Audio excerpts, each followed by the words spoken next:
അല്ല മുതലാളി, എന്താ നമ്മുടെ ഭാവി പരിപാടി? എന്ത് ഭാവി? വർത്തമാനം പറയാത്ത ഈ ഭൂതത്തിന്റെ കയ്യിലാണ് നമ്മുടെ ഭാവി. ഇപ്പൊ നമ്മള് പഞ്ചാബി ഹൗസ് എന്ന സിനിമയിലെ ചെറിയൊരു ക്ലിപ്പ് കണ്ടു. അപ്പൊ അതില് വർത്തമാനം, ഭാവി, ഭൂതം എന്നൊക്കെ പറയുന്നുണ്ട് അല്ലേ. നമ്മൾ ഇന്ന് പഠിക്കാൻ പോകുന്നത് അത് തന്നെയാണ്. ടെൻസ് ആണ് നമ്മൾ ഇന്ന് പഠിക്കാൻ പോകുന്നത്. അപ്പൊ ഹിന്ദിയില് കാലാണ് നമ്മൾ പഠിക്കാൻ പോകുന്നത്. Welcome to Aegon learning. അപ്പൊ നമ്മൾ ഇന്ന് പഠിക്കുന്നത് കാൽ. ഓക്കെ, അപ്പൊ നമുക്കറിയാം 3 കാലങ്ങളുണ്ടല്ലേ. വർത്തമാന കാലമുണ്ട്, ഭൂതകാലമുണ്ട്, ഭവിഷ്യകാലം അല്ലെങ്കിൽ ഭാവി കാലമുണ്ട്. ഇതൊക്കെ നമ്മൾ ആദ്യമേ കേട്ടിട്ടുണ്ട്.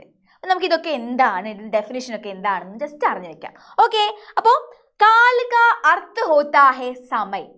അപ്പൊ കാൽ എന്നതിന്റെ അർത്ഥം എന്താണ്? സമയം എന്നാണ്. നമ്മൾ ഒരു കാര്യം ചെയ്യുന്നതിന്റെ സമയമാണ് ഇവിടെ സൂചിപ്പിക്കുന്നത്. ഓക്കെ, അപ്പൊ നോക്കൂ, ജിസ് രൂപ സേ ക്രിയാ കെ ഹോനെ കെ സമയ കാ ബോധ് ഹോ ഉസേ കാൽ കഹത്തെ ഹേ.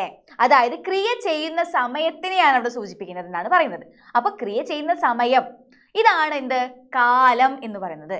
ഓക്കെ, ഇത് മനസ്സിലായല്ലോ. ഇനി നമുക്ക് നോക്കാം കാലക്കെ ഭേദ്. 3 തരം കാലങ്ങളാണുള്ളത്. നമുക്കറിയാം അല്ലെ. എന്താണ്? വർത്തമാനകാൽ, ഭവിഷ്യകാൽ, ഭൂതകാൽ. അപ്പോൾ വർത്തമാനകാലുണ്ട്, ഭവിഷ്യകാലുണ്ട്, ഭൂതകാലുണ്ട് അല്ലെ. അപ്പൊ നമ്മൾ പറയും ഭൂതം, ഭാവി, വർത്തമാനം എന്ന്. അങ്ങനെയല്ലേ പറയുന്നത്? ഓക്കെ, ഇനി നമുക്ക് നോക്കാം ഇതിൽ ഏറ്റവും ഇമ്പോർട്ടന്റ് ആയിട്ടുള്ള ആദ്യത്തെ കാലമാണ് നമ്മൾ ഇന്ന് പഠിക്കുന്നത്. ഓക്കെ, അപ്പൊ എല്ലാം കൂടെ ഒരുമിച്ച് പഠിക്കുന്നില്ല, ഓരോ പാർട്ടായിട്ട് നമുക്ക് പഠിക്കാം. ആദ്യം നമ്മൾ പഠിക്കുന്നത് വർത്തമാനകാലാണ്. നോക്കാം, വർത്തമാനകാൽ. അപ്പൊ വർത്തമാനകാലത്തില് നമ്മളിപ്പോ ചെയ്തുകൊണ്ടിരിക്കുകയാണ്. നമ്മൾ ഇപ്പൊ എന്താണോ അതാണ് വർത്തമാനകാലത്തിൽ നമ്മൾ പറയുന്നത്. ഓക്കെ, അപ്പൊ വർത്തമാനകാലത്തിന്റെ 3 ഡിവിഷൻസ് ഉണ്ട്. സാമാന്യ വർത്തമാൻ കാൽ, താത്കാലിക് വർത്തമാൻ കാൽ, സന്ദിഗ്ധ വർത്തമാൻ കാൽ. അപ്പൊ വർത്തമാനകാലം എന്ന് പറഞ്ഞാൽ ഇപ്പോ ആണ്, പ്രസന്റ് ആണ്. ഓക്കെ, അപ്പൊ ഈ പ്രസന്റില് 3 ഡിവിഷൻസ് ഉണ്ട്. അതെന്തൊക്കെയാണ്? സാമാന്യ വർത്തമാനകാൽ, താത്കാലിക് വർത്തമാനകാൽ, സന്ദിഗ്ധ വർത്തമാനകാൽ. അപ്പൊ ഇതിന്റെയൊക്കെ ഡെഫിനേഷൻ പഠിച്ചത് കൊണ്ട് നിങ്ങൾക്ക് ഒരു കാര്യമില്ല. നിങ്ങൾക്ക് ഇതിന്റെ എക്സാമ്പിൾ വെച്ച് പറയുമ്പോഴാണ് ഇത് മനസ്സിലാവുക. ഓക്കെ, നമുക്ക് നോക്കിയാലോ.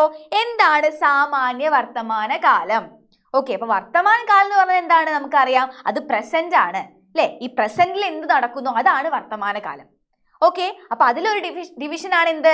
ഈ സാമാന്യ വർത്തമാന കാലം എന്നുള്ളത്. അപ്പൊ നമുക്ക് നോക്കാം, ഒരു ക്രിയ ചെയ്യുന്നു എന്ന അർത്ഥം വരുന്നതാണ് വർത്തമാനകാലം. വർത്തമാനകാലം എന്ന് പറഞ്ഞാൽ എന്താണ്? ഒരു ക്രിയ ചെയ്യുന്നു. ഞാനിപ്പോ ഇവിടെ ക്ലാസ് എടുക്കുന്നു, ഇതെന്താണ്? ഇത് വർത്തമാനകാലമാണ്. ഓക്കെ, ഞാൻ ഇപ്പൊ എടുക്കുകയാണല്ലോ.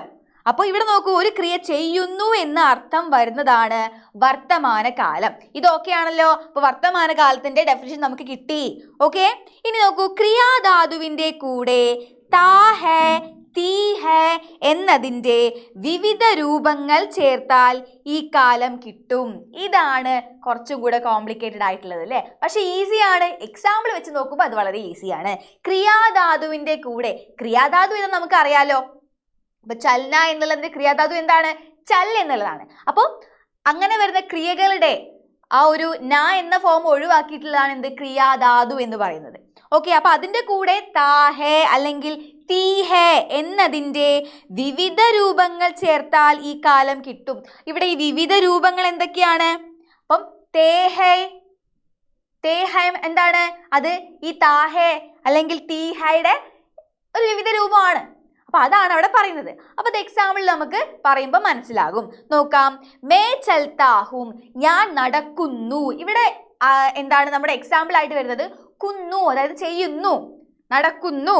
മേ ചൽത്തി ഹൂം, അതൊരു സ്ത്രീലിംഗം പറയുകയാണെങ്കിൽ എന്താണ്? മേ ചൽത്തി ഹൂം, ഞാൻ നടക്കുന്നു അല്ലെ. തൂ ചൽത്താ ഹേ, നീ നടക്കുന്നു. തൂ ചൽത്തി ഹേ, ആ തൂ എന്താണ്? ആ നീ ഒരു സ്ത്രീലിംഗം ആണെങ്കിൽ എന്താ പറയേണ്ടത്? തൂ ചൽത്തി ഹേ.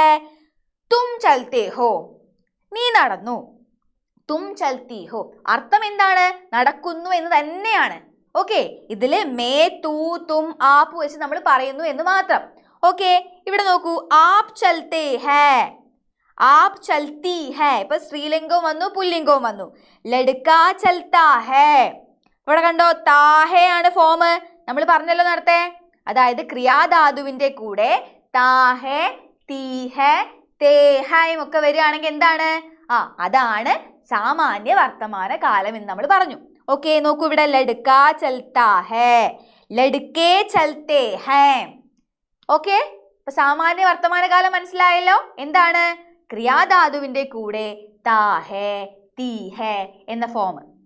അത് ചേർക്കണം. ഓക്കെ, ഇനി നോക്കൂ, ലഡ്കി ചൽത്തി ഹേ, ലഡ്കിയാം ചൽത്തി ഹേ. ഓക്കെ, അപ്പൊ ഇതിന്റെ ഏകവചനം വരുമ്പോഴും ബഹുവചനം വരുമ്പോഴും ഒക്കെ എന്താണ് വ്യത്യാസം വന്നത്? ഇവിടെ തീ ഹേ കറക്റ്റ് ആണ്. ഇവിടെ നോക്കൂ, ബഹുവചനം വന്നപ്പം തീ ഹൈം നാക്കി അല്ലേ? ഹാന്റെ മുകളിൽ ഒരു കുത്തു കൂടെ ഇട്ടു. അപ്പോ വചൻ വരുമ്പോൾ നിങ്ങൾ ശ്രദ്ധിക്കണം. അതുപോലെ ലിംഗ മാറുമ്പോ, സ്ത്രീലിംഗം പുല്ലിംഗം മാറുമ്പോഴും നിങ്ങൾ ശ്രദ്ധിക്കണം. ഓക്കെ, പുല്ലിംഗാണെങ്കിൽ താ ഹേ, സ്ത്രീലിംഗാണെങ്കിൽ തീ ഹേ. ഓക്കെ, ഇനി ഏകവചനാണെങ്കിലോ ചൽത്തി ഹേ. അപ്പൊ ലഡ്കിയാം എന്നായത് ബഹുവചനാണ്. അപ്പൊ എന്താ പറയേണ്ടത്? ലഡ്കിയാം ചൽത്തി ഹേ എന്ന് പറയണം. ഓക്കെ, ഇത് മനസ്സിലായല്ലോ. ഇനി നോക്കൂ, രണ്ടാമത്തെ ഡിവിഷൻ ആയിട്ടുള്ള താത്കാലിക വർത്തമാന കാലം. ഓക്കെ, താൽക്കാലിക വർത്തമാന കാലം. അപ്പൊ അതിന്റെ ഡെഫിനിഷൻ ഒന്ന് ജസ്റ്റ് വായിക്കാം. നോക്കൂ, ഒരു ക്രിയ ചെയ്തുകൊണ്ടിരിക്കുന്നു എന്ന അർത്ഥത്തിൽ വരുന്നത് താൽക്കാലിക വർത്തമാന കാലം. അതായത് ഇപ്പൊ എഴുതിക്കൊണ്ടേ ഇരിക്കുകയാണ്, ക്ലാസ് എടുത്തുകൊണ്ടേ ഇരിക്കുകയാണ്, അപ്പൊ ചെയ്തുകൊണ്ടിരിക്കുകയാണ്. അതിനെയാണ് എന്ത് പറയുന്നത്? താൽക്കാലിക വർത്തമാന കാലം എന്ന് പറയുന്നത്. നടക്കുന്നു, ഓടുന്നു, ഇതൊക്കെ എന്താണ്? സാമാന്യ വർത്തമാന കാലം. ഇവിടെ ചെയ്തുകൊണ്ടിരിക്കുന്നു എന്ന് പറയുകയാണെങ്കിൽ എന്താണ്? അത് താൽക്കാലിക വർത്തമാന കാലം. ഓക്കെ, നോക്കൂ, ഇവിടെ ഇതിന് ക്രിയാധാതുവിനോട് കൂടെ, ഇപ്പൊ നമ്മൾ നേരത്തെ പറഞ്ഞ ക്രിയാധാതു ഇല്ലേ, ആ ക്രിയാധാതുവിനോട് കൂടെ ഇവിടെ എന്തൊക്കെയാണ് ചേർക്കേണ്ടത്? നോക്കൂ, രഹാഹും രഹീഹും. ഇത് മേ ആണെങ്കിലാണ് അവസാനിക്കുന്നത് ഹുമ്മിൽ വരുന്നത്. ഇനി രഹാഹേ, രഹീഹേ, രഹേഹൈം, രഹീഹൈം എന്നതിന്റെ വിവിധ രൂപങ്ങൾ ചേർക്കണം. ഓക്കെ, നോക്കാം, എക്സാമ്പിൾ നോക്കാം.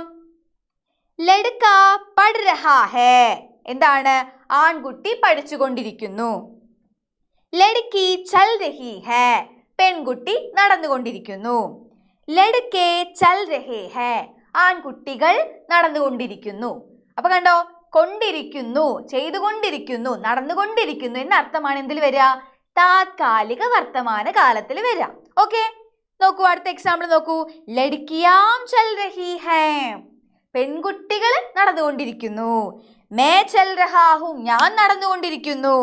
മേ ചൽ രഹീഹും, ഞാൻ നടന്നുകൊണ്ടിരിക്കുന്നു എന്നതിന്റെ സ്ത്രീലിംഗം. തും ചൽ രഹേ ഹോ, നീ നടന്നുകൊണ്ടിരിക്കുന്നു. തും ചൽ രഹി ഹോ, നീ നടന്നുകൊണ്ടിരിക്കുന്നു അല്ലേ? നിങ്ങൾ നടന്നുകൊണ്ടിരിക്കുന്നു. നോക്കാം, ഇനി അടുത്തത് സന്ദിഗ്ധ വർത്തമാന കാലം. ഓക്കെ, ഇനി അതെന്താണെന്ന് നോക്കാം. അപ്പൊ സാമാന്യം പഠിച്ചു, താൽക്കാലികം പഠിച്ചു. അപ്പൊ സാമാന്യ ആണെങ്കിൽ എന്താണ്? നടക്കുന്നു, ഓടുന്നു, ചാടുന്നു, ഈ സംഭവം അല്ലേ? ഇനി താൽക്കാലികം പറഞ്ഞപ്പോ എന്തായിരുന്നു?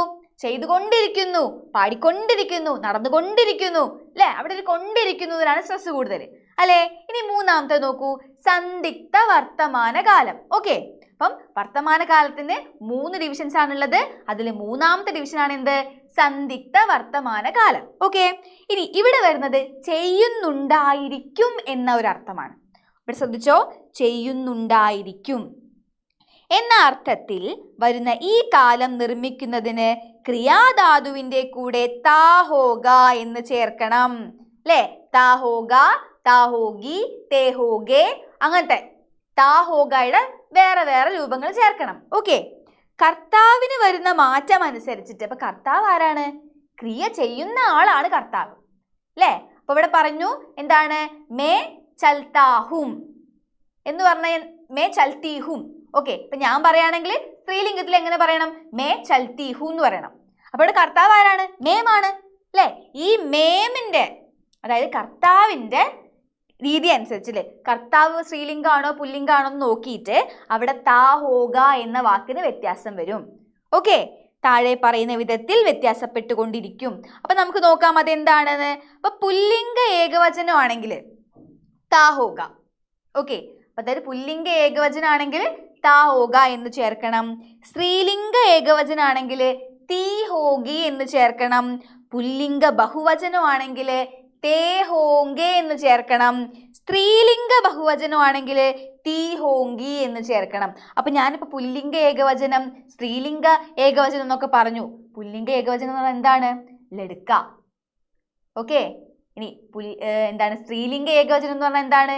ലഡ്കി. ഓക്കെ, ഇനി അതിന്റെ ബഹുവചനം ആവുകയാണെങ്കിലോ പുല്ലിംഗ ഏകവചനം ലഡ്കേ, സോറി, പുല്ലിംഗ ബഹുവചനം ലഡ്കേ, നീ സ്ത്രീലിംഗ ബഹുവചനം ലഡ്കിയാം. ഓക്കെ, അതാണ് വ്യത്യാസം കേട്ടോ. നോക്കൂ ഇനി, ലഡ്ക ക്യാ കർത്താ ഹോഗാ, ആൺകുട്ടി എന്ത് ചെയ്യുന്നുണ്ടായിരിക്കും. അതായത് അവിടെ ഒരു കൺഫ്യൂഷൻ ആണ്. എന്താണ് ചെയ്യുന്നുണ്ടായിരിക്കുക, എന്ത് ചെയ്യുന്നുണ്ടായിരിക്കും, ഇതാണ് അതിന്റെ മലയാള മീനിങ്. അപ്പൊ സന്ദിഗ്ധ വർത്തമാന കാലത്തില് അർത്ഥം വെക്കുന്നത് ചെയ്യുന്നുണ്ടായിരിക്കും എന്നാണ്. ഓക്കെ, എന്ത് ചെയ്യുന്നുണ്ടായിരിക്കും, അത് ചെയ്യുന്നുണ്ടായിരിക്കും, ഇതാണ് അവിടെ അർത്ഥം വരുന്നത് സന്ദിഗ്ധ വർത്തമാന കാലത്തിൽ. അപ്പൊ നമുക്ക് ഒരു എക്സാമ്പിൾ ഇവിടെ തന്നിരിക്കുന്നത് ലഡ്ക ക്യാ കർത്താ ഹോഗാ എന്നാണ്. അപ്പൊ അടുത്തൊരു എക്സാമ്പിള് നോക്കൂ, ലഡ്ക ചൽത്താ ഹോഗാ അല്ലെ. ലഡ്ക ചൽത്താ ഹോഗാ എന്ന് പറഞ്ഞാൽ ആൺകുട്ടി നടക്കുന്നുണ്ടായിരിക്കും. നോക്കൂ, ആൺകുട്ടി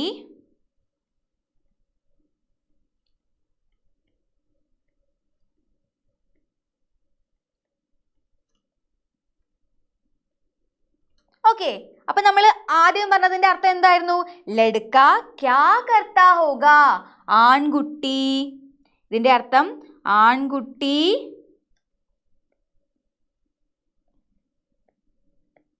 എന്തു ചെയ്യുന്നുണ്ടായിരിക്കും.